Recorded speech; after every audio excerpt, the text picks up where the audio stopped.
Unscripted. Unshackled. Uncouth. What you're about to hear is for mature ears only. It's Miguel Fuller. I would show anything. I'd show my hee-hee and my hoo-hoo and my ha-ha. Holly O'Connor. Hey, Daddy, you want to take this to the bedroom? And Scotty the Body. I am officially not only the grill daddy, but I'm a hot grill daddy. Oh, wow. It's the Miguel and Holly Uncensored podcast. Only from Hot 101.5, Tampa Bay's new hit music. Well, hello. We are back after a small spring break hiatus. Yeah. Everyone's taken their couple days of spring break here and there, enjoyed themselves, and we'll dig into that if we have time today. We're going to be running a little short today because, of course, the first week back, it's just been like pandemonium as we're trying to do a podcast. So we're going to try to squeeze it all in there. And we have some special guests joining us here in a little bit. We have Kramer and Jess, our radio friends that are in Baltimore. We're going to talk to them about some pop culture stuff. And they're going to be calling in just whenever they get done with their show. So they go like straight up to 10? Yeah. So we both were like, because Kramer texted me and was like, hey, I want to talk to y'all about this Colton thing with the Bachelor. And I was like, I literally have about 15 minutes to talk to you before. You're like, girl, you better hurry it up. I'm like, and then we were like, oh, we're doing our podcast, so let's just do it together. Yeah. So before we get into everything, you can always catch Miguel and Holly Uncensored on the Miguel and Holly YouTube channel because we film it and then it's posted up there. And obviously you can listen on Spotify, Apple Podcast, everywhere. We always ask you to please leave a review when you do listen, if they allow you to on a platform. So leave us like a 5-star rating if you like it. Yeah. If you don't like it, just don't. Just shut your mouth. Yeah. Yeah. Shh. Did Fine. your mother tell you if you have nothing else to say, don't say anything at all? Shut your mouth. And here is a rating that we just got recently from Big Boy C08. I really love decoding people's Apple usernames. Yeah. Because especially for sort of older millennials like myself and Holly, who've had iTunes for a long time, I actually had to change mine a few years ago when I don't even know what mine is. I forgot. How do you find it? I think if you go like to your app store and then you like look like whatever way you like click on your settings and it'll really see what curious. your username is. Okay. But mine used to be my old pseudonym back in the day, Zach6677. And I remember a few years ago when I had to like get a new phone and for some reason I had to get in my iTunes and they were like, all right, what's your username? And it was like Zach. And it was like, oh, why Zach? Your name is Miguel? Right? And I was like, it's fine. It was a middle school, high school thing. It's fine. Okay. But anyway, Big Boy C. Yeah. Oh, wait. He says, yesterday I had a road trip from Tampa to Canada. Oh, that's a trip. I'm sorry, a road trip? I thought a road trip That's a travel. That's a migration. Yeah, it's legit. From Tampa to Canada. And let me tell you, this podcast, Miguel and Holly Uncensored, made me feel all the feels. I laughed, I cried, I sympathized.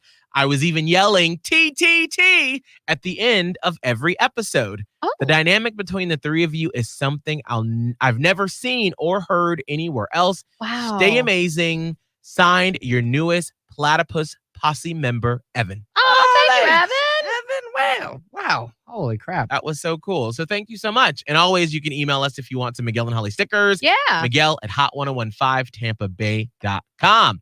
So everybody was on vacation. You know, we sort of staggered it a little bit this year. By the way, my Apple ID is just O'Connor.Holly. Oh, so that's fun. Yeah. Well, I changed mine to my email address, my personal email address. So I was like, no need for all that. No need for crazy. Okay, sorry, go ahead. So yeah, we were on vacation. Yeah, we were on vacation. And Holly, you were in Orlando. I was. I did a little adult spring break. So I got to do that Friday through, we came back Monday, which was so needed. And I was able to actually fully unwind and relax, which I think it made the comeback even more difficult because usually like I tend to carry a lot of stress and anxiety with me even on vacation, and then when I get back I'm just like, well, back to the grind.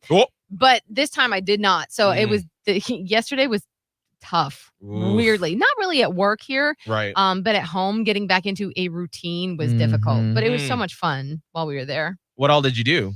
So we went to Universal on Friday and tasted. It was like the last of the Mardi Gras, food and wine type of thing. It was their Mardi Gras festival. So we did that. Took some pictures, had some fun with that. We always go in the morning. So this was different. We went in the afternoon and stayed till the evening, which I never do. And it felt very much like I was about to experience Halloween Horror Nights. Ooh. Oh, yeah. That's what it felt like. Because I'm not used to being in the park in the evening. And so I was like, what is this feeling? I was like, it feels like I'm about to go into a haunted house. I just got goosebumps for Halloween Horror Nights. That is such a fun experience. I know. I love it. It's fun and scary and fun.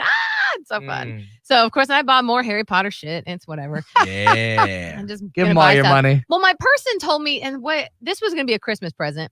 Because you know, when you go into the stores at Universal, they have like your typical, like I have my ID badge here. That's Ravenclaw. Like they have a bunch of tchotchkes and stuff, but they also in like glass cases have like the Horcruxes, like the real stuff. Oh yeah. So he's Real like, expensive. I want to start to get you like for your birthday or for Christmas, like a Horcrux until we have the whole collection. And I was like, yes. I'm like, wait, you want to spend that money? He's like, well, do you want those things? And I'm like, I mean, yeah, I kind of do. Yeah. I don't know where in God's name I'm going to put them. My house is not that big, but whatever. So we were like, oh, let's get one. They were out. Like apparently there's like a big rush on some of these things. I don't know. I wanted the Rowena Ravenclaw diadem. Oh, they didn't have any.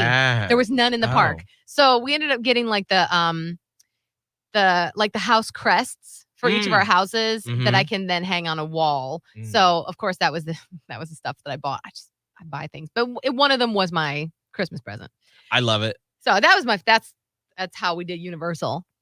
Yeah, go ahead. I was gonna say about the Harry Potter stuff. I was chatting with. We got our special callers, and then we'll get back to your vacation after that. But I have a fun story about Abe and Harry Potter stuff. Oh, okay. Excited for that. Is this Steve, Kramer, and Jess? Oh, are we on hold? They put us on hold. Get them on the phone, but put them on hold. Yes.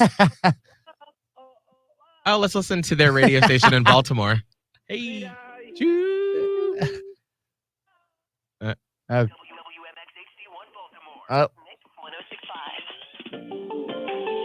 Odyssey station. Oh. Can y'all not hear us? Wow. Yeah, now we can.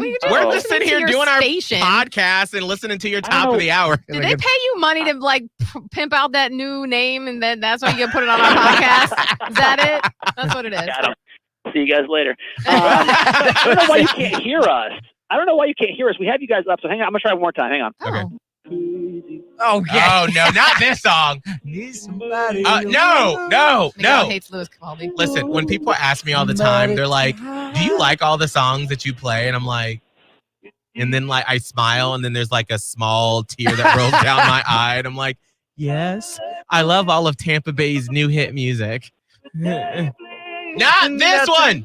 Yeah, he really does not like him. I know. I mean, we're gonna have to interview him one day, and it's gonna be real awkward. I will. I promise you, because I've watched interviews with Lewis Capaldi, and he seems to have a really great sense of humor. I'm gonna be like, oh, they're probably gonna call back. Yeah. But I'm gonna be like, Lewis, you know. What does he know? He What writes does he it. know? He You loves know. it. He sings from the heart. Listen, that is one of those songs, because I like him as a person, but that song, when you hear it every hour and you hear him singing somebody you love, you're like, I need somebody to love. like the first couple times I heard it, I was like, yes, who is this? Oh my God, get it. And then that's what radio does. Well, yeah, we heard it probably, 15 million times now. Yes, we will punch it in your gut, in your face, in your psyche, in your soul. Yeah. That's why whenever there is a song that I like and I know that we are starting to like ramp it up on Hot, I stop listening to it. Yeah, because you're gonna hear it all the time. Yeah, like Dua Lipa Levitating. I am in like that song. That's one of those songs, sort of like Shake It Off by Taylor Swift, that like I just never want it to end. Like I just love it every time I hear it. Yeah. But I've had to like back off of it because I know that I can tell we're going to be playing that song for a long time. But see, I don't feel like I've ever this is weird. Like there's the phone. I feel like I've never heard a song go on and on and on that I've loved. Like it's always like the most either to me annoying or bland or like kind of wallpapery songs that get the 2-year treatment on radio. Oh. What are y'all Oh doing my over there? gosh. Oh no. Oh gosh. This sounds like when we tried to do the video thing and it didn't work on our end, but it worked on their end. I wonder if they have a cable out of place. I know, right? It's so funny, like radio technology, like we don't have, like we have engineers, but we don't have them like helping us in like day to day, like every broadcast. No.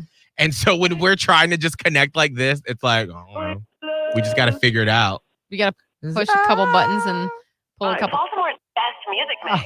Oh. Did they hang up? Yep. Oh. He needs to call your phone and tell you what's going on. All right.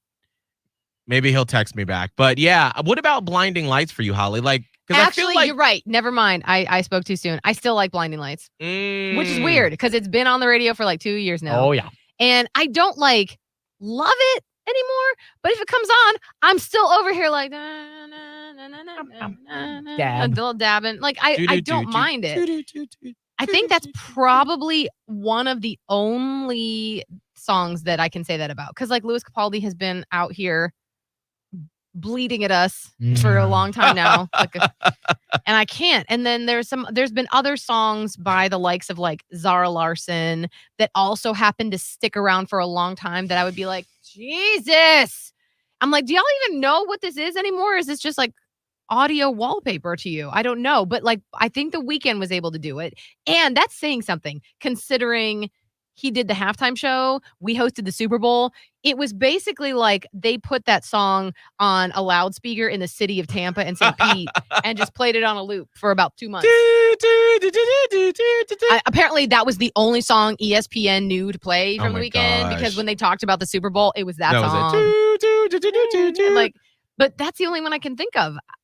Can you think of any other ones that have been like long? What are they called? Like long hit, whatever they are. Like gold. Yeah. The gold records. Gold records that did not get annoying or obnoxious. I like it, Cardi B. Did you get tired of that one? No, I never got tired of that one. I didn't even think we played it that long. That's how much I liked it. Yeah, no. I think it was like a year we played it. Oh, I think it was because that was like her big top 40 breakout hit. Then maybe I'm mistaken. And I'm willing to obviously say when I'm mistaken. Maybe it's just that I only know the ones that I hate. True. That stick around a long time. Because for me, I didn't even think that Cardi B song was around for that long. That's how much I liked it. Oh, that's good. Well, and I feel like because like Scott, you're at the beginning of your radio career, so you haven't experienced some of those songs that, especially when we were doing Throwback Thursdays, and we would play a song that we played a lot, maybe like 10 years ago when we lived other places. And as a radio person, it just like smacks you back, and you're like, I'm still not ready for that song. Do you know what song I heard this weekend while I was in Orlando? What? I like it. It was from like 2013. I drove my car into a bridge. I don't care. I love it. Like that's the song I heard at a bar, and I was just like, someone rip the speaker off. Please. No. I hated that. I didn't even like it when it was on. So that's probably why it registers in my brain that it's been on for a long time because I don't really like it. So maybe it's just that. Are there any songs for you yet, Scott, that you don't like yet, even though you're 3 years into your radio career? I think we're playing a song right now, like literally right now. And it's You Broke Me First, Tate McRae. I know it hasn't been on long, but I discovered that song before we started playing it by a different artist, and I loved it. Like, I am an emotional song lover. So, Louis Capaldi, I love you. But that song, it was one of those that I would listen to every day, and now we play this version, and it's like, it just kind of sucked the soul out of it. I was like, dang it, I really enjoyed that song, and now I don't anymore. That's just one that's like a recent example, but a good majority of it, I still like.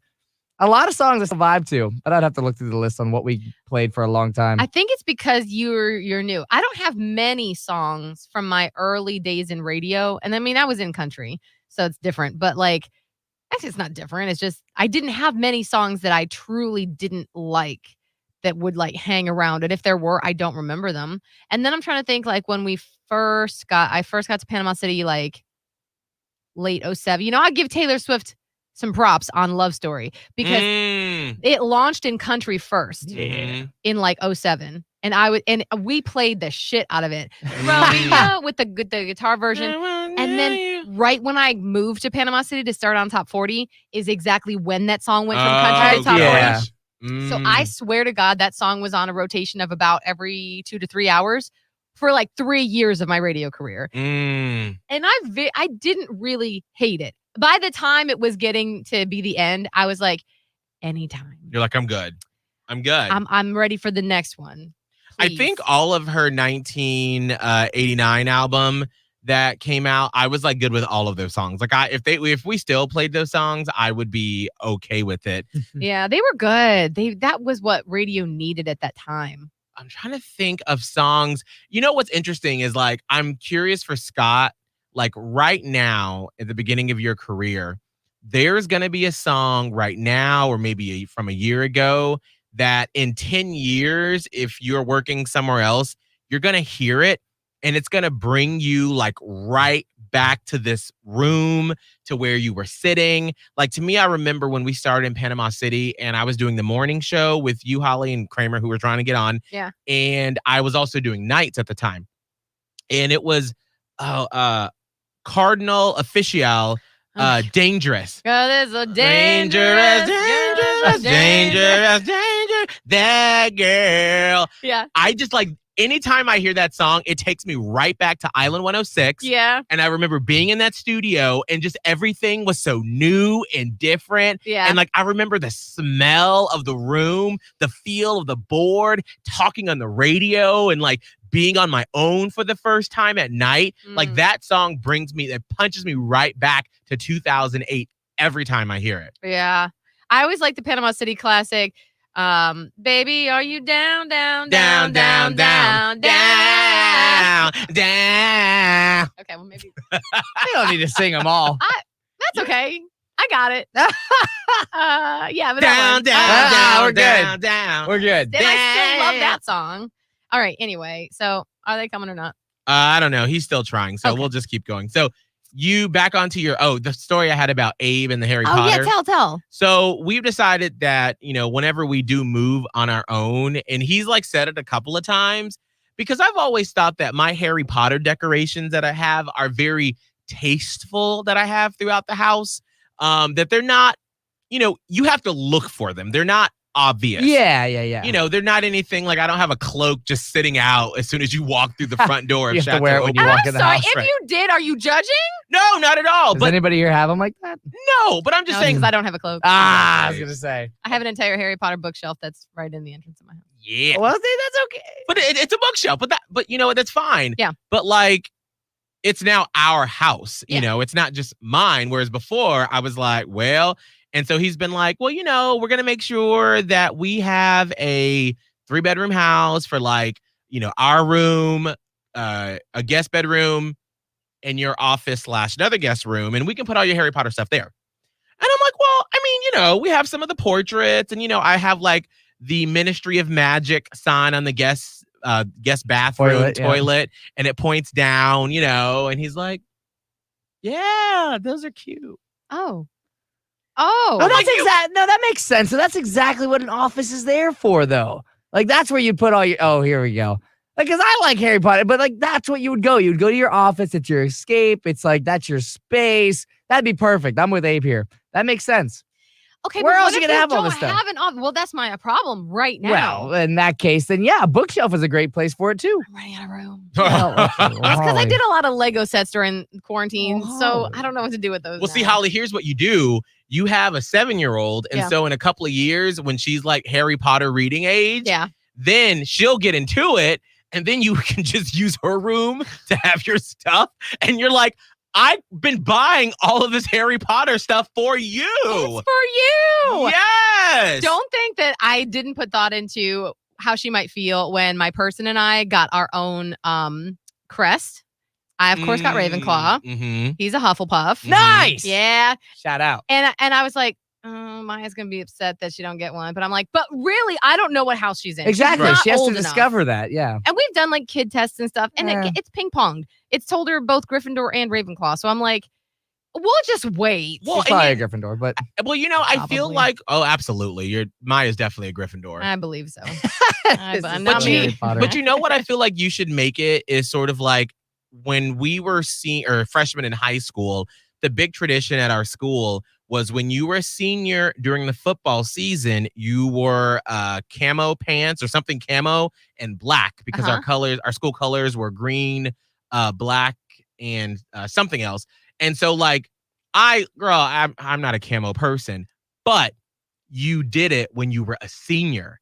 And so I remember the last day of school, my junior year, when I got home, my mom was like, all right, let's go get you some camo. I know you're excited. And I could not wait to wear camo that first Friday of the football season, even though I wanted nothing to do with the football team at the time and I wasn't going to a game. But I love the spirit of it. And so maybe it's something that you can get her excited about for Harry Potter is like, hey, once you get through all of them, once you get old enough, then we'll find what your house is. And it's like this exciting thing that she can look forward to. Okay, so we got to wait till she reads all the books? Or whatever. Maybe I'll say like, okay. Well, you know what? The kids in Harry Potter, they choose when they're 11. So wait after the first book. Yes. I'll be like, I'm going to do the official Hogwarts, that website sorting hat. Yes. We will choose your house and then we will get you all the stuff. I love it. Ooh, I'm excited. I think we have them on the phone now. Cool. You guys you're so cool with Hogwarts over here. Yeah, we are. Okay, bitch. Calm down, okay? This ain't 2008 no more, mother. Oh, wow. Apparently It's been a day. Hey, listen, first things first, I want you to admit that you lie to your listeners. I'm over here trying to run a major market morning show, right? Mm-hmm. And I'm like, hey, Miguel, can we talk to you after on our Uncensored podcast, after the radio show? And Miguel's like, yeah, it's fine. We start ours about 9:40. I'm like, how in the world do you start a podcast if you're still doing a radio show then? Friend? Listen, we've always said it's radio magic. It Okay? happens. Yes. Much like Hogwarts. Mhm, Radio magic. mhm. We believe in magic here. Yeah, we do. Good way to wrap it back around. How are you guys? Good. Good, wonderful. How are you all? We're good. We're good. You know, haven't seen the sun in days, but I think it's still up there, so that's cool. Oh, Is wow. it still Florida people. cold in That's so Baltimore? sad. Yeah, stop. Let's just stop. No, it's hot and cold. Like, I feel like the weather here in Maryland is almost like a mood ring. You know what I'm saying? Like, there's just no way to gauge it, and you have no idea what's going on. And Very vibey. it's kind of like a magic 8 ball where it's like, ooh, What's today gonna be? undecided. What are you feeling Come today? back later. I don't know. Well, apologies for the technical issues that we had earlier. Listen, I know we're tight on time. I need to talk to Miguel specifically about gay. Oh, Gay. So the big news today is obviously we're coming on the heels of Colton Underwood, and he just came out. Of course, Colton was the Bachelor. What was 2014? Jess, do you remember? No, 19. 2019, 2019. 19, Oh, wow. He was It the was- Bachelor. He it was on was Becca's recent. season in 2018, Yeah. and he was on Bachelor in Paradise. Now, Colton just came out as gay, right? He was obviously not gay on The Bachelor. I'm just genuinely curious, Miguel, to kind of break this down. Obviously, for those who don't know, Miguel is a gay man. gay. How does this happen? Like, explain to us like the mindset of how this happened. And I guess the only part I can't really figure out in this whole thing is how do you go forward and present yourself as like literally the straightest man in America? Gotcha. You know what I mean? Like, Right. like literally, there's not a straighter person like than the person that's like, I'm a single man looking to marry a woman, And Right. I'm a virgin. and I'm a virgin too. And I'm now going to be on a show with, 19 to 20 women trying to Throwing like, themselves at Yeah. us. and I get to Yeah. go on dates and all that stuff. Absolutely. Yeah. Well, Like, what has happened? Do you have any insight on this? The news just broke a couple hours ago. You're the first person I thought of. Miguel's really great at breaking these kind of things down. And I can ask questions that I feel might be a little bit ignorant, but like, I just feel confused by this one. right. And you know what? These sort of situations are obviously very confusing if you are not gay and you've never dealt with those feelings before. But to me, it made perfect sense. Because from what I can gather, like, to be completely honest, I don't watch The Bachelor or The Bachelorette, so I only know about it from what Scott would give his updates at the time, and so just from sort of living through that. And so I don't know how he was, but from what I get is that he's sort of like a religious person, or faith is very important to him. And so a lot of times what I've found is that you, as a young kid, like, there was never a moment when you, Kramer or Jess or Scott or Holly, that you said, I am straight. You just knew that when you were younger, ooh, I kind of like being close to the person of the opposite sex. You didn't label it. I always felt that way when I was growing up. I was like, ooh, I like to be close to my friend Blake. And I didn't understand there was nothing sexual about it. I just like to be around him. And then as you get older and you start to understand what those feelings mean, you have a choice. Not a choice in your sexuality. You have a choice on if you want to live in your authenticity. So depending upon how you grow up, if you grow up with, and I mean, to be honest, in 2021, with our generations, we know it and we can speak on it. A lot of religions don't like that and they look down on it. The religion I grew up in was like, gay is wrong, gay is a sin. So I would sit in church every weekend and I would hear the sermons about how homosexuality is wrong. So if you are, we all are impressionable at that age, but depending upon your personality, like maybe Colton was a really, really big people pleaser, and his dad, and maybe he has parents that are very sort of nuclear, like, ooh, you're our son and you're going to be the football player and you're going to be the womanizer or whatever, you know, when you're growing up. And so all those expectations are put on you when you're trying to figure out what this feeling is inside of you. And so by the time you realize and you can put a name to it, you're like, oh my gosh, my church says it's bad. Society says it's bad. And so then you just push it down and you're like, well, that's not a real thing. That's just like a feeling I get. Like maybe everybody feels that way. I know that he did do research. Like his dad had found like, why do I not want to have sex with my girlfriend in Google searches? Or like, why am I gay? Like he did those Google searches and then his dad like, you want to talk about something? And he's like, no, don't tell mom. Like it was just very, they never talked about it. Right. And it was, you know, perhaps traumatic and he needed to hide that. Right. I don't know. And that happens a lot. I mean, I have a good friend of mine that is in his, I think, late 40s, early 50s. He was married for 25 years, has 2 beautiful daughters. And he got to a point to where he was like, this is not my reality. Like I did this for society because I didn't want to be judged, but he couldn't live in that non-real life anymore. And so he had to come out. And so to me, it makes perfect sense how someone would be like, why did he go on The Bachelor when he was still a virgin?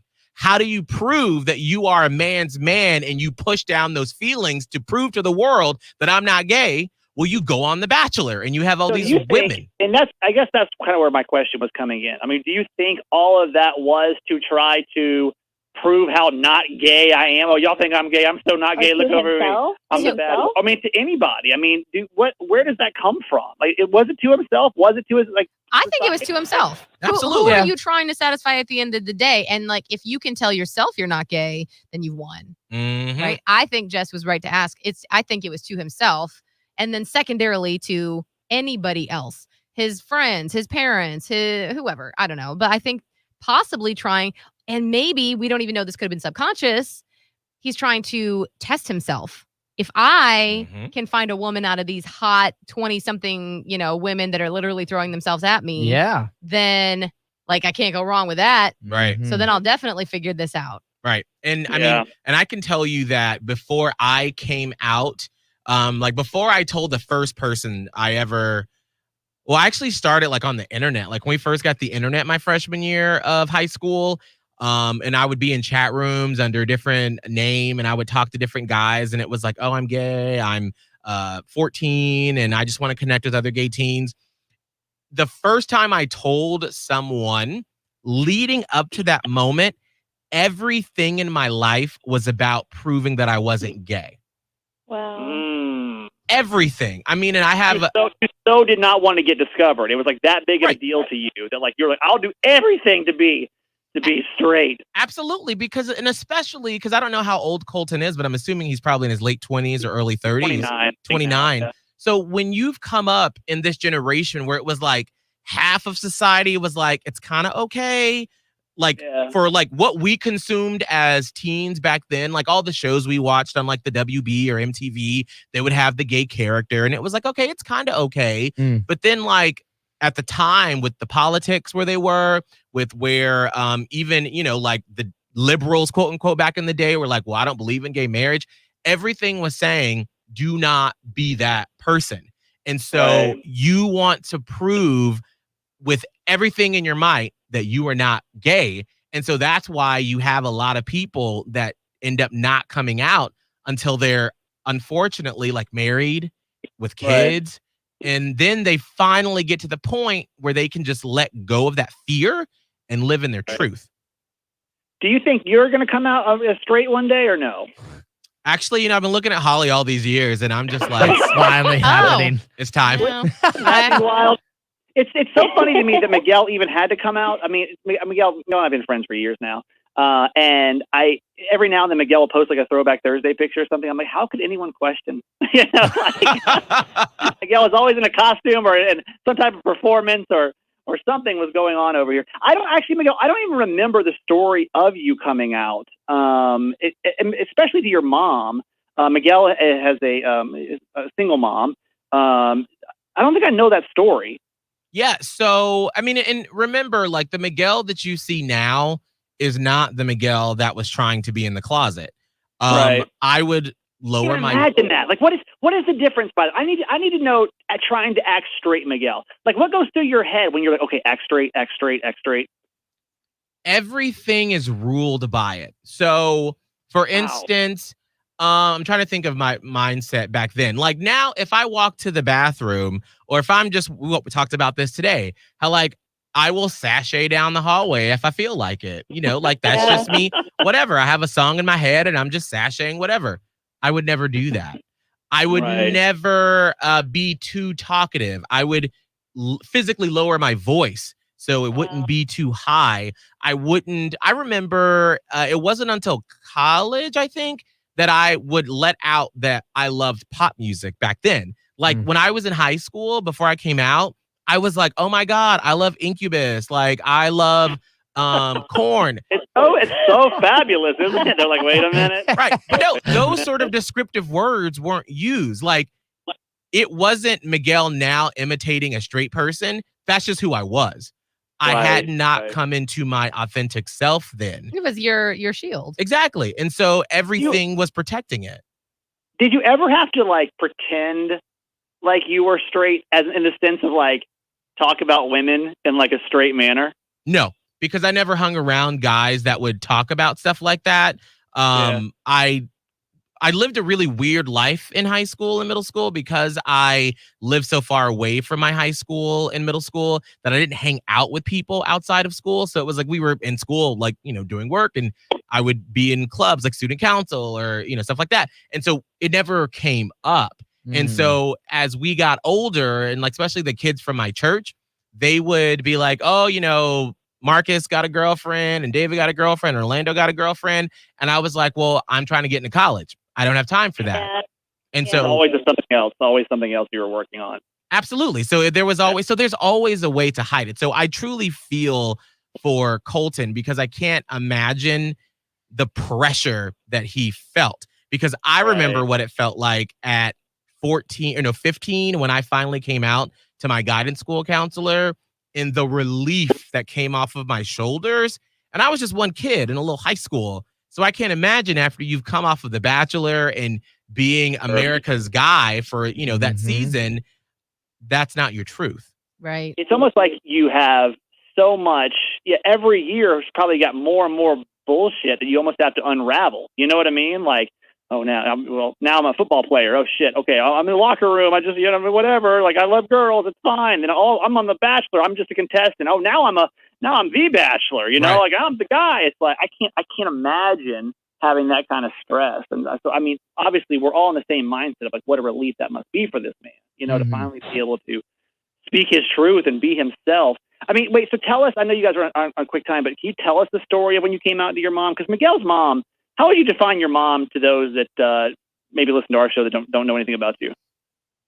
She is a colorful character who will speak her mind. She is very outspoken in her beliefs and what she believes to be true, and she will tell it like it is.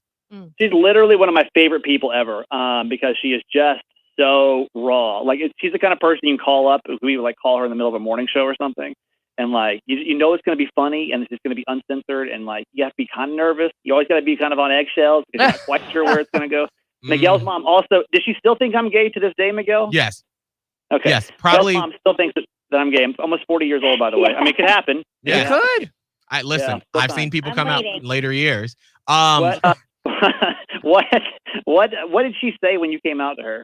So I was writing for an online magazine, a teen magazine, and I had written stories about discrimination and stuff like that, but leading up to this article I wrote where it was basically telling the story about how someone realized they were gay. So like I remember, and it was obviously based off of my experience at the time. So I remember like playing Smear the Queer in elementary school with the other guys. And I don't remember the article now, but it was all these little like anecdotes of like these childhood games that you would play with these awful names that when you finally realize what they mean, you're like, holy crap, that is awful that we used to play that. I never heard of that. What in the hell? Oh, yeah.